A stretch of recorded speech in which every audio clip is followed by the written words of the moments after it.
Hello guys, let us discuss some MCQs on guidance and counseling. Who was the founder of behavioral theory of Bell with the food? A. Ivan Pavlov, B. B.F. Skinner, C. Sherlaker and Sherlaker, D. Carl Rogers. Behavioural theory found किसने की थी students? Bell and food, एक dog and bone के साथ उसने research किया था. So that is how he founded behavioral theory. Our answer is A. Ivan Pavlov. Scientific study and statement of all the facts about jobs revealing factors surrounded by person's job is called A. Job satisfaction, B. Job needs, C. Job analysis, या D. Job enlargement. Our answer is C. Job analysis. See, job analysis is the study of a person. Job के बारे में जो सारे factors, उसके facts सब कुछ बता दे, उसको एनालाइज करे, उसको सॉल्व आउट करे, रिसर्च करे. That is job analysis. Next, out of the following which can not be included in the adolescent issue? peer and parent relationship, issues related to puberty, usage in technology, D. career information. Please have a think. Adolescent issue में क्या नहीं आ सकता? Our answer is D. Because adolescent issue में peer parent relationship भी आता है, puberty का भी मैटर आता है, टेक्नोलॉजी का यूसेज के, क्योंकि यू कैन अंडरस्टैंड आज के ज़माने में technology is so much important. And D. Career information is our answer, because career जो है वो एडोलेसेंट के लास्ट स्टेज में आता है, इसलिए एडोलेसेंट इश्यूज़ में वो इंक्लूड नहीं हो पाता. Out of the following which process of counselling is handled by experienced counsellor? Process है एक्सपीरियंस काउंसलर किस प्रकार से काउंसलिंग लेते हैं. A. Problem solving, counselling intervention, result, revaluation. B. Result, relationship building, problem accessing.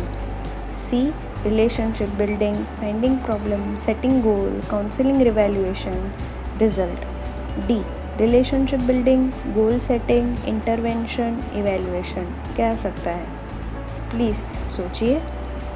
C. Our answer over here is C, because पहले एक counsellor counsellee के साथ रिलेशनशिप बिल्ड करते हैं, फिर प्रॉब्लम फाइंड आउट करते हैं, उसको सॉर्ट आउट करते हैं, गोल सेट करते हैं, फिर काउंसलिंग कैसे करते हैं उनकी रिवैल्यूएट करते हैं, एंड फिर जो भी रिज़ल्ट आएगा तो उसके बाद उसका प्रॉब्लम सॉल्व हो सकते हैं. इसलिए ये प्रोसेस जो है वो काउंसलर, एक्सपीरियंस्ड काउंसलर हैंडल करते हैं. Out of the following which approaches are included in counselling process? Humanistic approach, cognitive approach, behaviourist approach या ऑल द अबव? कौन से अप्रोचेस हो सकते हैं काउंसलिंग प्रोसेस में? ऑब्वियसली हमारा आंसर डी है, क्योंकि आगे के तीनों जो है वो एक काउंसलिंग प्रोसेस में इंक्लूड होते हैं. Name the person is credited with guidance movement? Einstein, George Washington, Frank Parson या all the above? Obviously our answer is Frank Parsons, जिसको हम फादर ऑफ गाइडेंस मूवमेंट भी बताते हैं. Next, main objective of educational guidance is to bring what change in the people? A. Psychological development of the child, responsibility of self direction, both A and B, D none the above? Our answer is responsibility of self direction, क्योंकि ये educational guidance में आता है. Psychological development वो अपने आप naturally develop होता है, इसलिए self direction is our answer. A school counsellor works in primary, middle and high school, in colleges, in universities या none the above? Very easy, our answer is A, because school counsellor है तो obviously वो primary, middle and high school में ही work करेंगे. The main aim of educational guidance is people development, to solve the problems, improvement in curriculum या none the above? Please सोचिए क्या आ सकता है एजुकेशनल गाइडेंस में? ए. पीपल डेवलपमेंट, बिकॉज प्रॉब्लम्स अपने आप सॉल्व हो जाएगी, करिकुलम जो है वो डेवलप होता रहेगा, इम्प्रूव होता रहेगा. Because if you take an example of puberty, puberty क्या है, किस प्रकार से है, तो वो करिकुलम में आ जाता है, एंड दैट इज़ हाउ वो अपने आप प्रॉब्लम सॉल्व हो जाता है. And if these problems are solved, pupil is developed naturally. So educational guidance का pupil development के साथ overall development physically, emotionally, fine. So pupil development is the main aim of educational guidance. In probing मतलब question from the counselor enables what? A, to help students to move forward in helping process, investigate other parts of his or her story. Counselor can be with students physically or psychologically. D, none the above.